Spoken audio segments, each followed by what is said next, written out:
diciembre del año 2014, el Congreso Nacional aprobó la ley de creación del último parque nacional conformado en la Argentina, el Parque Nacional Patagonia. Estamos precisamente en la entrada de ese parque nacional. Este parque se creó alrededor de las 52.000 hectáreas donadas por un filántropo multimillonario norteamericano y probablemente se vaya a consolidar con la anexión de otras 80.000 hectáreas de otras tantas estancias que van a ser compradas, adquiridas y luego donadas a parques nacionales. Pero la gran pregunta es, ¿por qué se crea un parque nacional aquí? ¿Por qué la Administración de Parques Nacionales entiende que es un buen lugar para eso? Porque en las lagunas de la meseta patagónica del norte de la provincia de Santa Cruz nidifica durante el verano y tiene sus crías un pato, el macato viano, un emblema endémico de la provincia de Santa Cruz que no se lo encuentra no solo en la Argentina, sino en ningún otro lugar del mundo.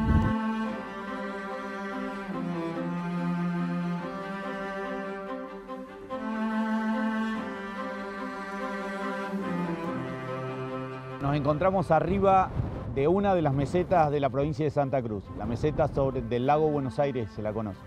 Es el lugar donde se ubica gran parte del Parque Nacional Patagonia y en este momento, bueno, estamos al lado de una de las lagunas que se llama comúnmente Petroglifos y surge de la unión de un territorio donado por la Fundación Flora y Fauna Argentina y otro cedido por la provincia de Santa Cruz. Uniéndose los dos, dan la forma actual que tiene el Parque Nacional Patagonia de algo más de 52.000 hectáreas.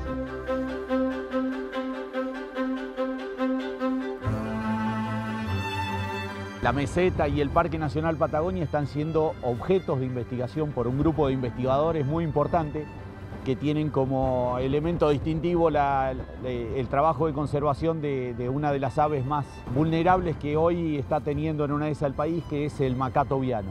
Kini, contame un poquito, ¿qué se hace acá en esta estación biológica y por qué es tan importante pensar esta estación biológica dentro de la estrategia de protección del macato viano? La estación biológica surge directamente con una necesidad del proyecto Macato Viano de tener un lugar fijo que sea la base de operaciones logísticas de todas las tareas que hacemos a campo. ¿Y por qué es importante que exista una estrategia de investigación y gente tan dedicada a una especie de esas características que prácticamente es desconocida o fue desconocida para casi todo el mundo hasta hace muy poco?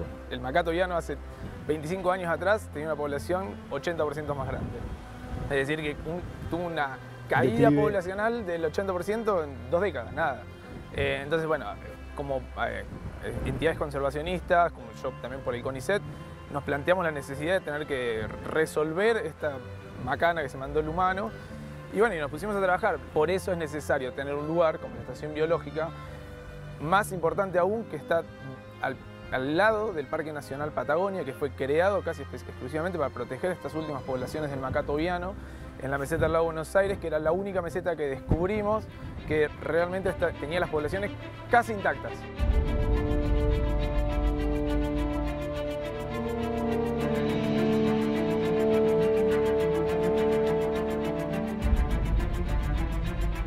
Estamos en la meseta, la más alta, la más extensa de la Patagonia y, por supuesto, van a decir los pobladores, la más ventosa.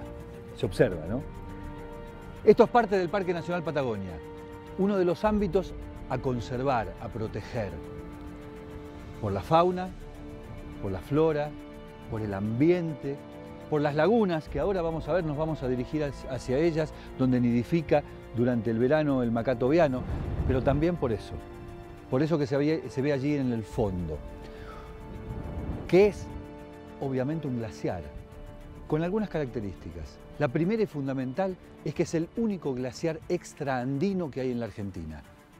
Podríamos agregar que es el único glaciar de meseta que está fuera de la cordillera de los Andes, que quedó de alguna manera vigente, funcionando como glaciar, es decir, con hielo. Existió antes el Famatina, no hace demasiado tiempo terminó de derretirse. Allí tenemos el glaciar Ceballos.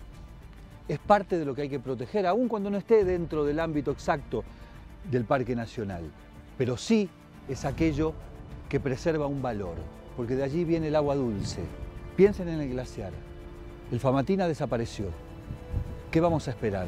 ¿A que también desaparezca este?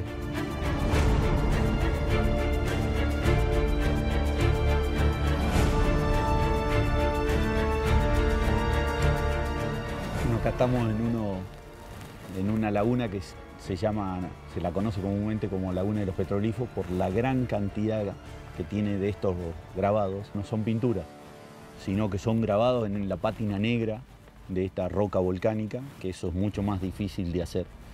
Y si ustedes se fijan, hay manifestaciones de un montón de cosas, pero principalmente hay rastros de choiques, si ustedes se fijan, rastros de felinos. Según los investigadores que han andado, estarían hasta unos 3.000 años, probablemente un poco menos. Si se fijan, o sea, el lugar está ideal.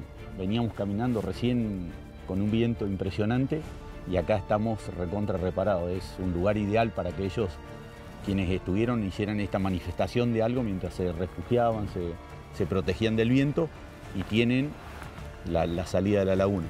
Estas depresiones que se producen en la meseta son distintivas de las mesetas santacruceñas y se calcula que hay más o menos 300 ensadas.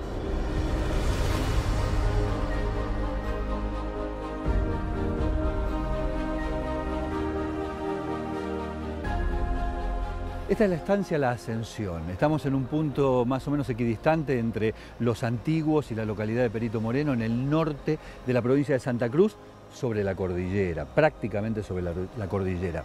¿Cuál es la particularidad de esta estancia? Es una de las propiedades que compró otro de los multimillonarios filántropos que quiso aportar a la creación de parques nacionales en la Argentina. Y se sumó precisamente a las tierras que previamente había comprado Douglas Tompkins para crear el Parque Nacional Patagonia, que fue finalmente creado como tal en el año 2014. Esta estancia pretende anexarse precisamente para armar un gran parque Patagonia que de alguna manera se hermane con el que está del otro lado de la cordillera en Chile y cree el primer parque binacional entre dos países limítrofes como son Argentina y Chile. Bueno, cuando se creó el Parque Patagonia se pensó sobre todo en proteger al macaco viano, pero se le puso un nombre enorme, digamos, Patagonia. Sí, que representara toda la diversidad de la Patagonia. Estamos entre el lago Buenos Aires, lago Posadas, el cañón del río Pintura, la cordillera. Bueno, la cantidad de atractivos que tiene esta zona, nosotros decimos que tranquilamente competimos contra el Parque Nacional Glaciares. Vos nombraste al pasar el cañadón del río Pinturas y la Cueva de las Manos. ¿Cómo se vincula con esto y cuál es el conflicto que hay con la provincia de Santa Cruz para que la Cueva de las Manos pueda integrar, aunque sea conceptualmente, todo este proyecto? Bueno, como te decía, la intención fue la de ampliar y en ese sentido Flora y Fauna desde el momento 1 estaba comprometida a ayudar a buscar donantes para poder generar esta ampliación. Eso ocurrió, se pudo comprar esta estancia que estamos ahora, que básicamente protege la costa del lago Buenos Aires hasta la meseta. Pudimos adquirir también la estancia Los Toldos, que contiene el sitio Cuevas, y pudimos adquirir algunas propiedades más que están lindantes a lo que es el Parque Patagonia. Pero entre sí, estos tres portales o accesos están desvinculados uno de otro. Claro, no son una continuidad. No hay una continuidad. Teníamos en vista la posibilidad de llegar a la cordillera para poder unir los esfuerzos de conservación del lado chileno con el lado argentino. En ambos casos los nombres son lo mismo, como pasa en Iguazú y Do Iguazú, en una visión grande para poder posicionar a este parque como el centro de un destino turístico y darle vida, economía a toda una serie sumar economía, digamos, a lo que es la región.